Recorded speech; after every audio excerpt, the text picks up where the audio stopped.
नमस्कार बच्चों, अपना जियोग्राफी सेकंड भाग का पहला लेसन चल रहा था जनसंख्या वृद्धि, घनत्व, वितरण।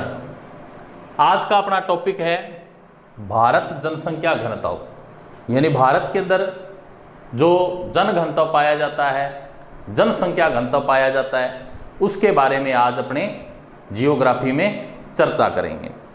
तो प्यारे बच्चों, पहले अपने जनसंख्या घनत्व का अर्थ समझते हैं कि जनसंख्या घनत्व क्या होता है। जनसंख्या घनत्व से क्या तात्पर्य है?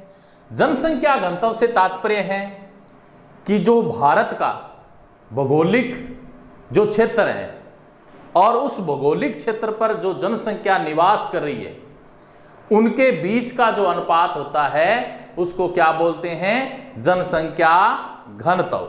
यानी भारत का की जनसंख्या प्लस भारत का क्या है, जो धरातल है, ठीक है, उसके बीच का जो अनुपात होता है उसको क्या बोलते हैं? जनसंख्या घनत्व।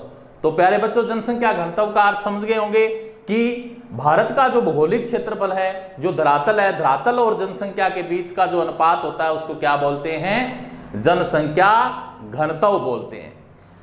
तो जनसंख्या घनत्व को गणितीय रूप में हम किस प्रकार व्यक्त कर सकते हैं? इसके लिए हमारे पास एक सूत्र है, गणितीय घनत्व। तो गणितीय घनत्व में क्या करते हैं अपने? उस प्रदेश की कुल जनसंख्या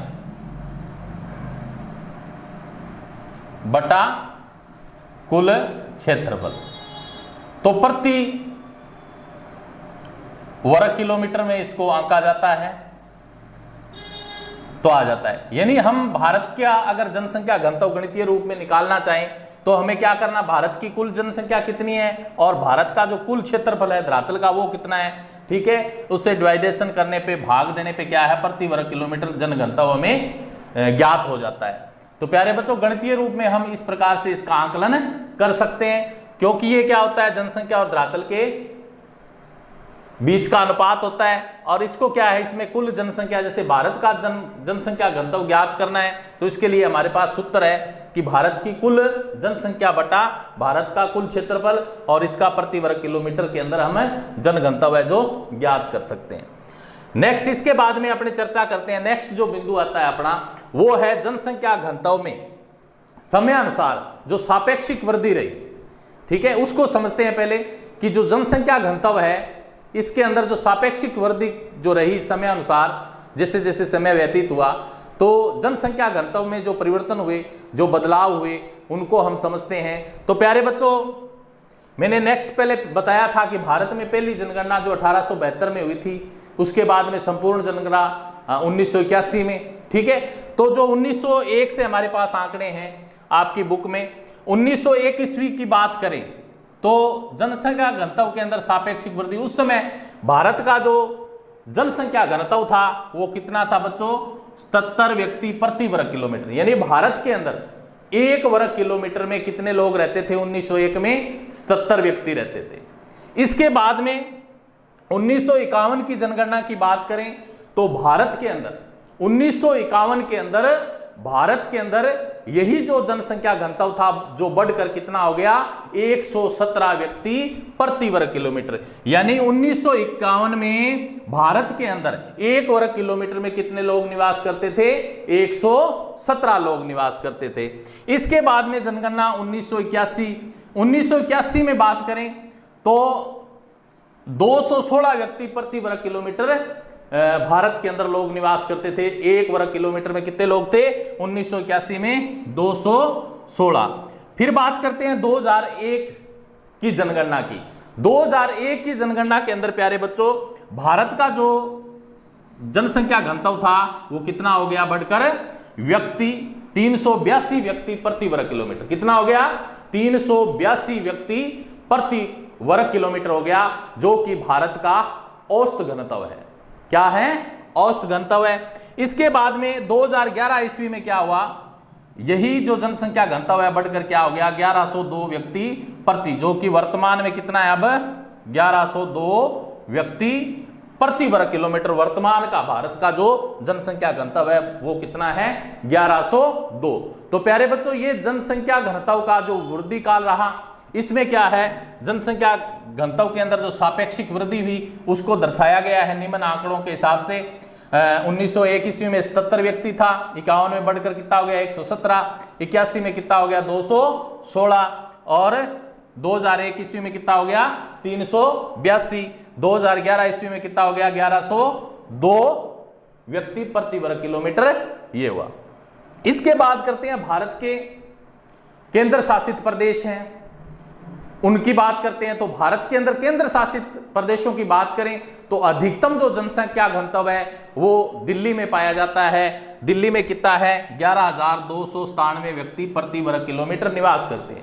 दिल्ली एक केंद्र शासित प्रदेश है, तो 11,297 व्यक्ति प्रति वर्ग किलोमीटर के अंदर निवास कर रहे हैं दिल्ली के अंदर, यानी 1 वर्ग किलोमीटर क्षेत्र में दिल्ली में कितने लोग रह रहे हैं 11,297 लोग रह रहे हैं। इसके बाद में सबसे कम जो न्यूनतम घनत्व है केंद्र शासित प्रदेशों की बात करें तो निकोबार द्वीप समूह है। निकोबार द्वीप समूह में क्या है बच्चों 46 व्यक्ति प्रति वर्ग किलोमीटर निवास करें, यानी 1 वर्ग किलोमीटर में 46 लोग हैं जो निवास कर रहे हैं कहाँ निकोबार द्वीप समूह में, जो कि न्यूनतम जन घनत्व वाला केंद्र शासित प्रदेश है। इसके बाद में बच्चों बात करते हैं अपने नेक्स्ट जो बिंदु आता है, इसके बाद में है औसत घनत्व से अधिक जनसंख्या घनत्व वाले राज्य। अब भारत का जो औसत घनत्व है वो कितना है 382 व्यक्ति प्रति वर्ग किलोमीटर। कितना बच्चों 382 व्यक्ति प्रति वर्ग किलोमीटर। तो इस 382 प्रति वर्ग किलोमीटर से, ठीक है, जो अधिक है 382 से जिन क्षेत्रों में भारत के अंदर अधिक घनत्व वाले जो राज्य हैं उन पे चर्चा करेंगे। तो औसत घनत्व से अधिक औसत घनत्व कितना है 382, यानी 382 से ज्यादा किन किन राज्यों का भारत के अंदर क्या है जनसंख्या घनत्व है, उनके बारे में जानेंगे। तो पहले बात करते हैं बच्चों अपने बिहार की। तो बिहार का जो जनसंख्या घनत्व है वो कितना है 1102 व्यक्ति प्रति वर्ग किलोमीटर। इसके बाद में बंगाल का 1029 प्रति व्यक्ति वर्ग किलोमीटर। केरल का 859 व्यक्ति प्रति वर्ग किलोमीटर। उत्तर प्रदेश की बात करते हैं तो इसका 828 व्यक्ति प्रति वर्ग किलोमीटर। और इसके बाद में आता है हरियाणा का है 573 व्यक्ति प्रति वर्ग किलोमीटर। इसके बाद में आता है तमिलनाडु का है 555 व्यक्ति प्रति वर्ग किलोमीटर। पंजाब का है 550 व्यक्ति प्रति वर्ग किलोमीटर। झारखंड राज्य की बात करें तो झारखंड का है 414 व्यक्ति प्रति वर्ग किलोमीटर। असम की बात कर रहे हैं तो 397 व्यक्ति प्रति वर्ग किलोमीटर। ये भारत का जो औसत घनत्व है, ठीक है, उससे अधिक जनसंख्या घनत्व वाले राज्य हैं। तो अधिक जनसंख्या घनत्व वाले राज्य कौन कौन से वे भारत के बिहार, बंगाल, केरल, उत्तर प्रदेश, हरियाणा, तमिलनाडु, पंजाब, झारखंड, असम, ठीक है, ये जो राज्य हैं भारत के अंदर अधिक जनसंख्या घनत्व वाले राज्य हैं, जो कि भारत का जो औसत घनत्व है उससे अधिक यहाँ का जनसंख्या घनत्व पाया जाता है। इसके बाद में दूसरा निम्न कम घनत्व वाले राज्य औसत से, यानी 382 जो औसत घनत्व है भारत का उससे कम जनसंख्या घनत्व वाले भारत के अंदर राज्य कौन कौन से हैं उनकी चर्चा करते हैं। तो औसत के हिसाब से इनको 2 भागों में बांटा गया है, अधिकतम जनसंख्या घनत्व वाले राज्य और कम जनसंख्या घनत्व वाले राज्य। तो कम जनसंख्या घनत्व वाले राज्यों की बात करें तो महाराष्ट्र जो राज्य है उसका जो जनसंख्या घनत्व है 365 व्यक्ति प्रति वर्ग किलोमीटर। इसके बाद में आता है कर्नाटक का है 319 व्यक्ति प्रति वर्ग किलोमीटर। आंध्र प्रदेश का है 308 व्यक्ति प्रति वर्ग किलोमीटर। राजस्थान, ठीक है, राजस्थान की बात करें तो राजस्थान का है 201 व्यक्ति प्रति वर्ग किलोमीटर। और मेघालय की बात करें तो मेघालय का है 122 व्यक्ति प्रति वर्ग किलोमीटर। इसके बाद सिक्किम है, सिक्किम का है 86 व्यक्ति प्रति वर्ग किलोमीटर। मिजोरम का है 52। इसके बाद में अरुणाचल प्रदेश की बात करें तो 17 व्यक्ति प्रति वर्ग किलोमीटर जो जनसंख्या घनत्व है इन राज्यों के अंदर पाया जाता है। तो औसत घनत्व से कम जनसंख्या घनत्व वाले राज्य कौन कौन से वे भारत के अंदर महाराष्ट्र, कर्नाटक, आंध्र प्रदेश, राजस्थान, मेघालय, सिक्किम, मिजोरम, अरुणाचल प्रदेश। ये जो राज्य हैं, इन राज्यों में क्या है, जनसंख्या घनत्व है जो कम पाया जाता है औसत घनत्व से। यानी भारत के जो राज्य हैं उनको दो भागों में बांटा गया है। औसत घनत्व के आधार पर अधिकतम जनसंख्या घनत्व वाले राज्य और कम जनसंख्या घनत्व वाले राज्य, दो श्रेणियों में बांटा गया है। तो दोनों श्रेणियों की हमने चर्चा की। औसत घनत्व से अधिक जनसंख्या वाले राज्य कौन से हैं और कम जनसंख्या वाले राज्य कौन से हैं, तो ये क्लियर हो गया। इसके बाद में नेक्स्ट जो अपना बिंदु आता है वो है कि जो जनसंख्या घनत्व की दृष्टि से भारत को है जो 3 प्रदेशों में बांटा गया है।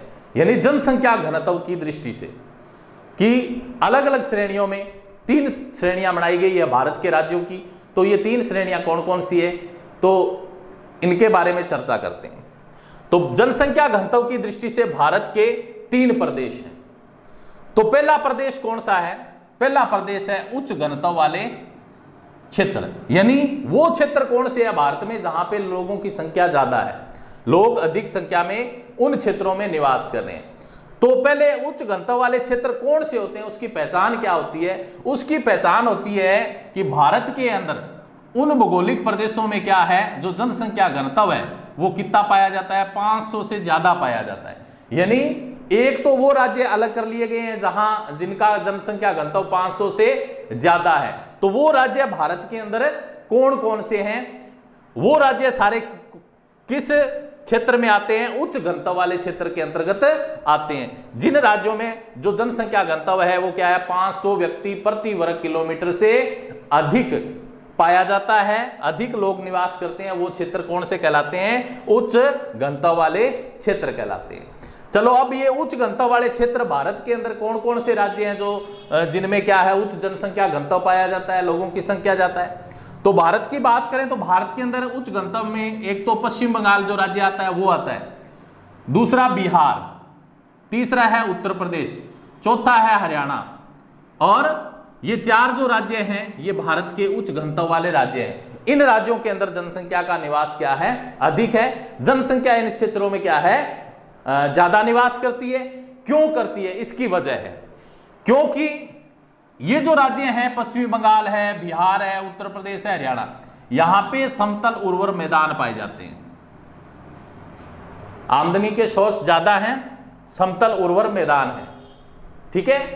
कृषि कार्य है, जो टेक्नोलॉजी है उसका विकास अधिक हुआ है, कांप मिट्टी है, सिंचाई की व्यवस्था है और पेयजल सुविधाएं हैं। ये पर्याप्त सुविधाओं के कारण लोगों का जमाव इधर ज्यादा है, जनसंख्या का जमाव अधिक है, लोगों को पर्याप्त सुविधाएं यहाँ इन क्षेत्रों में उपलब्ध होती है। इस वजह से लोग क्या है, पश्चिमी बंगाल, बिहार, उत्तर प्रदेश, हरियाणा, इन राज्यों के अंदर क्या है, अधिक संख्या में निवास कर रहे हैं। तो प्यारे बच्चों ये हो गए अपने उच्च घनत्व वाले क्षेत्र, यानी जिन क्षेत्रों में क्या है 500 से अधिक जनसंख्या, ठीक है, 500 से अधिक जो जनघनत्व पाया जाता है वो क्षेत्र इसमें आते हैं। तो भारत का पश्चिमी बंगाल, बिहार, उत्तर प्रदेश, हरियाणा ये राज्य इसके अंतर्गत आते हैं, ठीक है। तो इन क्षेत्रों में क्या है, ये सघन आबाद हैं, चारों राज्य सघन आबाद हैं क्योंकि यहाँ पे पर्याप्त लोगों को अनेक जो सुविधाएं हैं, समतल उर्वर मैदान है, काम मिट्टी, सिंचाई, पेयजल व्यवस्थाएं, इन व्यवस्थाओं के कारण लोगों का जमाव इधर ज्यादा है। दूसरी बात करते हैं अब मध्यम घनत्व वाले क्षेत्र। मध्यम घनत्व वाले क्षेत्र कौन से होते हैं, जिन क्षेत्रों के अंदर भारत के उन प्रदेशों में क्या है 300 से 500 व्यक्ति प्रति वर्ग किलोमीटर जनघनत्व पाया जाता है। यानी 300 से कम न हो और 500 से ज्यादा न हो। ऐसे जो क्षेत्र है उनको किस में रखा गया है, मध्यम घनत्व वाले क्षेत्रों के अंतर्गत रखा गया है। तो भारत के वो मध्यम जनघनत्व वाले क्षेत्र कौन कौन से हैं उन पे चर्चा करते हैं। तो उनमें पहला आता है मध्यम जनघनत्व वाला महाराष्ट्र, गुजरात, तेलंगाना, आंध्र प्रदेश। ये जो राज्य हैं महाराष्ट्र हैं, गुजरात हैं, तेलंगाना, आंध्र प्रदेश, इन राज्यों में क्या है जो जनघनत्व है 300 से 500 के बीच पाया जाता है। तो इस वजह से ये क्या है, मध्यम घनत्व वाले क्षेत्र के अंतर्गत आते हैं। अब ये क्या है, ये मध्यम आबाद है, यहां मध्यम जनसंख्या पाई जाती है, ठीक है, इससे थोड़ी कम। क्यों, इसकी वजह है क्योंकि यहां पे धरातल की विषमता है, धरातल का असमान रूप से वितरण है, धरातल की विषमता है और जल की कमी है, ठीक है। धरातल समान नहीं है, उबड़ खाबड़ है, ठीक है, इसकी वजह से ऐसे क्षेत्रों में लोग क्या है कम निवास कर रहे हैं। तो ये मध्यम जनघनत्व वाले राज्य कौन से हुए?